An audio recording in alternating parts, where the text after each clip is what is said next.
الذين آتيناهم الكتاب يتلونه حق تلاوته أولئك يؤمنون به ومن يكفر به فأولئك هم الخاسرون. جن لوگوں کو ہم نے کتاب عنایت کی ہے وہ اس کو ایسا پڑھتے ہیں جیسا اس کے پڑھنے کا حق ہے، یہی لوگ اس پر ایمان رکھنے والے ہیں، اور جو اس کو نہیں مانتے وہ خسارہ پانے والے ہیں.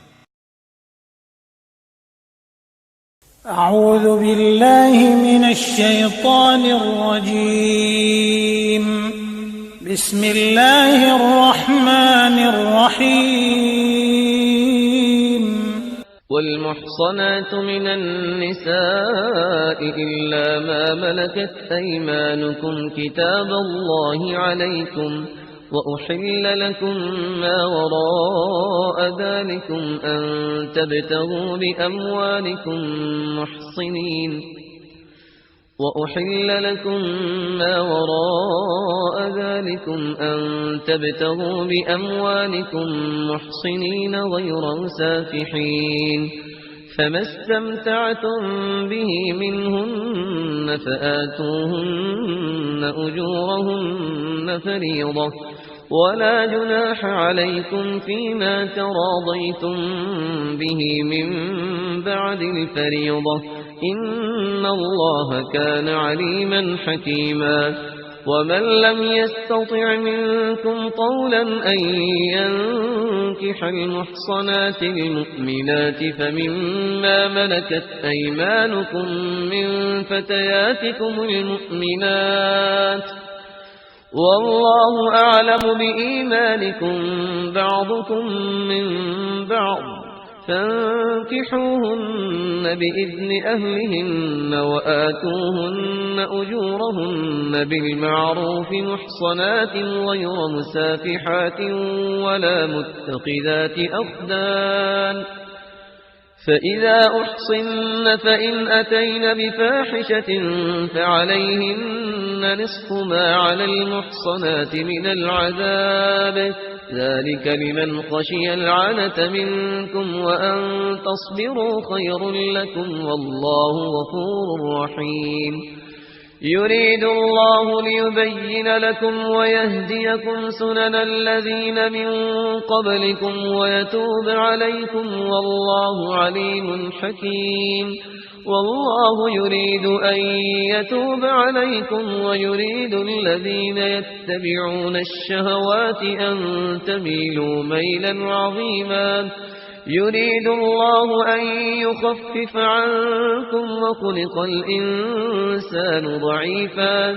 يا أيها الذين آمنوا لا تأكلوا أموالكم بينكم بالباطل إلا أن تكون تجارة عن تراض منكم ولا تقتلوا أنفسكم إن الله كان بكم رحيما. ومن يفعل ذلك عدوانا وظلما فسوف نصليه نارا وكان ذلك على الله يسيرا. والمحصنات من النساء، وہ عورتیں جو کسی اور کے نکاح میں ہیں. اب یہ اس وجہ سے کہ وہ اس کے نکاح میں ہیں آپ پر حرام ہے. ہاں اگر وہ طلاق دے دے پھر آپ شادی کر سکیں گے اس سے، لیکن یہ کہ اس کے اوپر جو حرمت ہے اس کی وہ حرمت ابدی اس نوع کی نہیں ہے جو اس آیت میں جو بیانات ہوئی، بلکہ یہ کہ وہ تو کسی اور کے نکاح میں ہونے کی. محصنات حصن کہتے ہیں قلعے کو، جو قلعے میں ہیں، پہلے ہی ایک خاندان کے قلعے کے اندر ہیں وہ اور شوہر والیاں ہیں. الا ما ملکت ایمانکم، سوائے یہ کہ ان میں سے کوئی تمہارے ہاں کنیز بن کر آ جائے. اب ظاہر بات ہے جنگ ہوئی ہے، وہ عورتیں جو ہیں مشرک مردوں کی بیویاں ہیں، وہ لونڈیاں بن کے آ گئی ہیں، تو اگرچہ وہ بیویاں ہیں مشرکوں کی، محصنات ہیں اس معنی میں، لیکن وہ لونڈی کی حیثیت سے آپ کے لیے جائز ہوں گی. کتاب اللہ علیکم، یہ اللہ کی کتاب ہے، حکم ہے، فرض ہے تمہارے اوپر. وَأُحِلَّ لَكُم مَّا وَرَاءَ ذَلِكُم، اب اس کے علاوہ تمہارے لیے تمام عورتیں حلال ہیں. تو آپ نے دیکھا کہ کتنی تھوڑی سی تعداد میں عورتیں ہوئیں کہ جن سے نکاح حرام ہوا، باقی کثیر تعداد. یعنی مباحات کا دائرہ بہت وسیع ہے، محرمات کا دائرہ بہت محدود ہے. ان تبتغوا باموالکم، لیکن یہ کہ اس کے لیے نکاح ہوگا مہر دے کر، اموال کے ساتھ تم اس میں نکاح کرو، محسنین، نیت ہو گھر میں بسانے کی، قلعے میں لانے کی، غیر مسافرین، صرف مستی نکالنے کی نہیں، یعنی یہ جو ہے اس کو ایک کھیل اور ہابی نہ بنا لو، گھر میں آباد کرنے کی نیت ہو، اس سے شادی کی جائے۔ مَسْتَمْتَعْتُمْ بِهِ مِنْهُنَّ فَآتُوهُنَّ أُجُورَهُنَّ، تو جو بھی تم نے ان سے استفادہ کیا ہے تو انہیں ان کے مہر جو ہے مقرر ہوئے ہیں، فریضۃً، وہ دو۔ وَلَا جُنَاحَ عَلَيْكُمْ فِي مَا تَرَاضَيْتُمْ بِهِ مِنْ بَعْدِ الْفَرِيضَةِ، اس میں کوئی حرج نہیں ہے کہ کسی مہر کے مقرر ہونے کے بعد اگر باہمی رضامندی سے اس میں کوئی کمی بیشی ہو جائے۔ ان اللہ کان علیما حکیما، یقیناً اللہ تعالی علیم ہے اور حکیم ہے۔ وَمَن لَّمْ يَسْتَطِعْ مِنكُمْ طَوْلًا أَن يَنكِحَ الْمُحْصَنَاتِ الْمُؤْمِنَاتِ، اور جو کوئی تم میں سے اتنی استطاعت نہ رکھتا ہو، مقدرت نہ رکھتا ہو کہ مومن محسنہ عورتوں سے شادی کر سکے۔ اب محسن دو معنی میں آتا ہے، ایک خاندانی لڑکی، شریف لڑکی، خاندانی آزاد گھرانے کی کہ اسے گھر کا قلعہ حاصل ہے، اور ایک شادی شدہ عورت کے جو ایک شوہر کے قلعے کے اندر ہے، ایک ہے خاندان کا قلعہ، خاندان کی پروٹیکشن حاصل ہے، سپورٹ حاصل ہے، تو وہ عورت جو ہے وہ محسنہ ہے۔ اسی طرح وہ عورت کے جو شوہر کے گھر میں ہے، ایک قلعے میں ہے، اس کے گھر میں ہے، اس کی حفاظت میں ہے، وہ بھی محسنہ ہے۔ پہلے تھا وہ دوسری معنی میں یعنی شادی شدہ، یہاں مراد ہے شریف زادیاں، آزاد مسلمان عورتیں۔ اب ظاہر بات ہے آزاد مسلمان عورتوں کا تو مہر ادا کرنا پڑے گا، اس حوالے سے اب کوئی بیچارہ مفلس ہے، نہیں دے سکتا ہے تو کیا کرے۔ وَمَن لَّمْ يَسْتَطِعْ مِنكُمْ طَوْلًا أَن يَنكِحَ الْمُحْصَنَاتِ الْمُؤْمِنَاتِ فَمِمَّا مَلَكَتْ أَيْمَانُكُمْ، تو جو لونیاں ہیں ان سے نکاح کر لو، مِن فَتَيَاتِكُمُ الْمُؤْمِنَاتِ، جو تمہاری مومن جو لونیاں ہوں، فَأَنكِحُوا وَاللَّهُ أَعْلَمُ بِإِيمَانِكُمْ، باقی یہ کہ کون مومن ہے اور نہیں ہے یہ اللہ بہتر جانتا ہے۔ مراد یہ ہے کہ جو بھی قانونی اعتبار سے مسلمان ہیں، جس کے تم ایک دوسرے کو مسلمان سمجھتے ہو، بعضکم من بعض، تم سب ایک دوسرے ہی میں سے ہو، فَأَنكِحُوهُنَّ بِإِذْنِ أَهْلِهِنَّ، تو ان سے تم نکاح کرو ان کے مالکوں کی اجازت سے۔ اب ظاہر بات ہے وہ لونڈی ہے زید کی، تو زید اس سے جنسی تعلق قائم کر سکتا ہے، لیکن یہاں اب ایک شخص اس سے اجازت لے رہا ہے کہ میں آپ کی اس لونڈی سے نکاح کرنا چاہتا ہوں۔ اگر اجازت دے دی، اب زید کا تعلق منقطع ہو جائے گا، اب وہ اس لونڈی اس کی اس اعتبار سے اس کے کام میں نہیں آ سکتی، بلکہ وہ اب منقوع ہو جائے گی ایک مسلمان کی۔ اس لیے بِإِذْنِ أَهْلِهِنَّ، اور اس میں پیش نظر رکھیے کہ ایک معاشرہ تھا، بالفعل یہ شکلیں تھیں، یہ نہیں کہا جا رہا یہ شکلیں پیدا کرو۔ اصل بات کیا ہے کہ جو معاشرہ تھا جس میں کہ قرآن نے اصلاح کا عمل شروع کیا ہے، تو اس میں کیا کیا صورتحال تھی، کس کس اعتبار سے اس میں بہتری پیدا کی گئی تدریجاً۔ فَانكِحُوهُنَّ بِإِذْنِ أَهْلِهِنَّ وَآتُوهُنَّ أُجُورَهُنَّ بِالْمَعْرُوفِ، انہیں بھی ان کے جو مہر ہیں تھوڑے ہوں گے، وہ دو معروف طریقے پر دو۔ محسنات غیر مسافحات، ان سے بھی جو تعلق ہے یہ نکاح کا ہوگا تو نیت ہونی چاہیے گھر میں بسانے کی، محض مستی نکالنے کی اور شہوت رانی کی وہ نیت نہ ہو۔ ولا متخذات اخدان، اور نہ ہی کوئی چوری چھپی کی دوستیاں اور یاریاں ہوں، یہ نہیں، کھلم کھلا نکاح ہو، معلوم ہو کہ فلاں کی لونڈی ہے۔ جیسے حضرت سمیہ رضی اللہ تعالی عنہ، یہ ابو جہل کا چچا تھا، ایک شریف انسان تھا، اس کی لونڈی تھی۔ پھر جب یہ یاسر آئے ہیں یمن سے اور آباد ہوئے مکے میں، تو انہوں نے اس کے ابو جہل کے چچا سے اجازت لے کر اور ان کی لونڈی سمیہ سے شادی کی ہے۔ ان سے پھر حضرت عمار ہوئے، عمار ابن یاسر اور عمار کی والدہ سمیہ رضی اللہ تعالی عنہم، یہ تین کا ایک کنبہ تھا۔ وہ شریف آدمی مر گیا تو پھر ابو جہل جو ہے اس کو اختیار ہو گیا ان پر، اس نے پھر جو پرسیکیوٹ کیا ہے وہ آپ کو معلوم ہے، اس خاندان کو بدترین جو ایذائیں دی گئی ہیں وہ اس خاندان کو دی گئی۔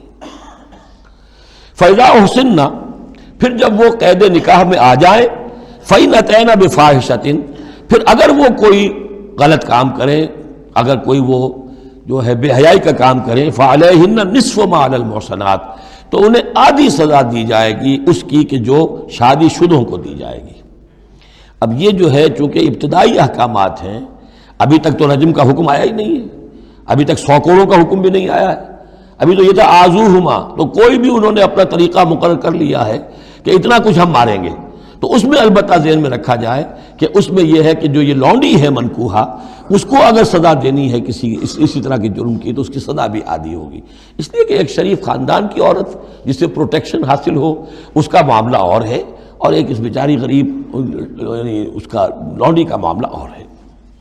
ذالک لمن خشی العنت منکم، یہ رعایت بھی کہ مسلمان لونڈیوں سے نکاح کر لو، یہ بھی تمہارے لیے، تم میں سے ان لوگوں کے لیے ہے کہ جنہیں اندیشہ ہو فتنے میں پڑنے کا، جو اپنی شہوت اور جنسی جذبے کو روک نہ سکتے ہو، کہ اگر ان کے لیے نکاح کی کوئی شکل نہیں بنتی ہے تو ہو نہ جائے کہ کہیں کسی غلط کام میں وہ ملوث ہو جائیں، ورنہ یہ کہ وان تصبروا، اگر تم صبر کرو تو چونکہ عام طور پر جو باندیاں تھیں ان کا کردار اونچا نہیں تھا اس معاشرے میں، تو بہتر یہ ہے کہ ان سے نکاح کرنے سے تم بچو اور تعفف کرو، اس میں بہتری ہے۔ وان تصبروا خیر لکم، اور اگر تم صبر کرو تو یہ تمہارے حق میں بہتر ہے۔ واللہ غفور الرحیم، اللہ غفور الرحیم ہے۔ یرید اللہ لیبین لکم، اب یہ چونکہ کچھ احکام آ رہے ہیں تو ایک فلسفے کی باتیں آ رہی ہیں اب چند۔ بسا اوقات ایسا ہوتا ہے کہ احکام کو انسان اپنے اوپر بوجھ سمجھنے لگتا ہے، یہ کرو یہ نہ کرو، یہ کرو یہ نہ کرو، تو آدمی کی طبیعت ہے، فطرت ہے، یہ بات سے محسوس کرتا ہے۔ بلکہ عیسائی تو میں نے ایک مرتبہ 1970 میں تقریر سنی تھی، کرسمس گزاری تھی لندن میں، تو انہوں نے کہا تھا کہ شریعت لعنت ہے، خواہ ایک انسان کو یہ حرام ہے یہ حرام ہے یہ حرام ہے، رک نہیں سکا ہے، اب دل اس کا میلا ہو جائے گا، گلٹی کانشنس ہو جائے گا، گلٹی کانشنس سے اس کے اندر جو ہے وہ نیگیٹو سائیکالوجی ڈیولپ ہونی شروع ہو جائے گی۔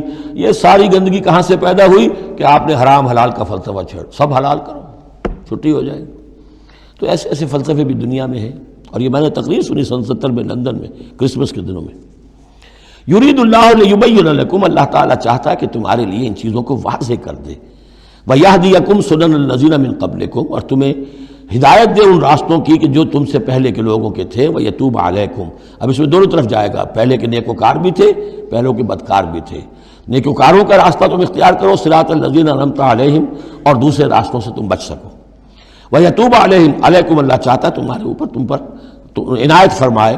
واللہ علیم الحکیم، اللہ تعالیٰ سب کچھ جاننے والا، کمال حکمت والا ہے۔ واللہ یرید ان یتوب علیکم، دوبارہ پھر وہی، اللہ چاہتا ہے تم پر مہربانی فرمائے۔ ویرید الذین یتبعون الشہوات، اور وہ لوگ کہ جو شہوات کی پیروی کرتے ہیں وہ چاہتے ہیں ان تمیلوا میلا عظیما، کہ تم تو ایک طرف غلط راستے سے دور تک تمہارا جو ہے رجحان ہو جائے اور ادھر ہی تم بھٹکتے چلے جاؤ۔ آج جو بھی ہے عورت کی آزادی کی بنیاد پر، ایمینسیپیشن کی بنیاد پر، یہ ساری چیزیں جو ہو رہا ہے، ویمن لب ہے، یہ سب کا سب در حقیقت ان حدود اور قیود کو توڑ کر، اور سارا یہ جنسی جو ہے انارکی پھیلانے کی ایک سازش ہے جو دنیا میں چل رہی ہے۔ یرید اللہ ان یخفف عنکم، تم یہ نہ سمجھو کہ بوجھ ڈال رہا اللہ تم پر، اللہ تم پر تخفیف چاہتا ہے۔ جب تم ان چیزوں پر عمل نہیں کرو گے، معاشرے میں بدگمانیاں پھیلیں گی، فساد ہوگا، گندگیاں ہوں گی، جھگڑے ہوں گے، بدگمانیاں ہوں گی، یہ سارا کچھ ہوگا، تو اللہ تو تمہارے لیے آسانی چاہتا ہے۔ وَخُلِقَ الْإِنسَانُ ضَعِيفًا، اور انسان پیدا کیا گیا ہے کمزور، اس کے اندر کمزوری کے پہلو بھی ہیں۔ جہاں بہت اونچا پہلو ہے، روح ربانی پھونکی گئی ہے، وہاں یہ نفس بھی تو اس کے اندر ہے، اور اس کے اندر جو ہے ضعف کے پہلو موجود ہیں۔ یا ایھا الذین آمنوا لا تاکلوا اموالکم بینکم بالباطل، اہل ایمان اپنے مال آپس میں باطل طریقے سے ہڑپ نہ کرو، الا ان تکون تجارتا عن تراض، سوائے اس کے کہ تجارت ہو تراض منکم، تمہاری باہمی رضامندی سے۔ یہ جوتا ہے 200 روپے کا ہے، آپ کو منظور ہے 200 دیجئے، جوتا لے لیجئے، یہ آپ کی باہمی رضامندی سے سودا ہے، وہ ہو گیا۔ لیکن یہ کہ اس سیدھے سادے اور صحیح اور طریقے پر، ایک ظاہر بات ہے کچھ نہ کچھ تو آپ نے نفع اس میں سے کمایا ہے، آپ نے محنت کی ہے، کہیں سے لائے ہیں، سٹور کیا ہے، دکان کا کرایہ دیا ہے، لیکن اس کو وہ گرج نہیں کرے گا۔ لیکن جھوٹ بول رہے ہیں، خدا کی قسم کھا رہے ہیں کہ میں نے تو اتنے کر لیا، اب یہ ہو گیا، آپ نے اپنی ساری محنت بھی ضائع کی اور آپ نے حرام کما لیا، اور یا کوئی اور طریقے ہیں، مال ہڑپ کر رہے ہیں، دھوکہ دے رہے ہیں۔ یا ایھا الذین آمنوا لا تاکلوا اموالکم بینکم بالباطل الا ان تکون تجارۃ عن تراض منکم ولا تقتلوا انفسکم، اور نہ اپنے آپ کو قتل کرو، یعنی ایک دوسرے کو قتل کرو۔ تمدن کی جڑ دو چیزوں پر ہے، احترام جان، احترام مال۔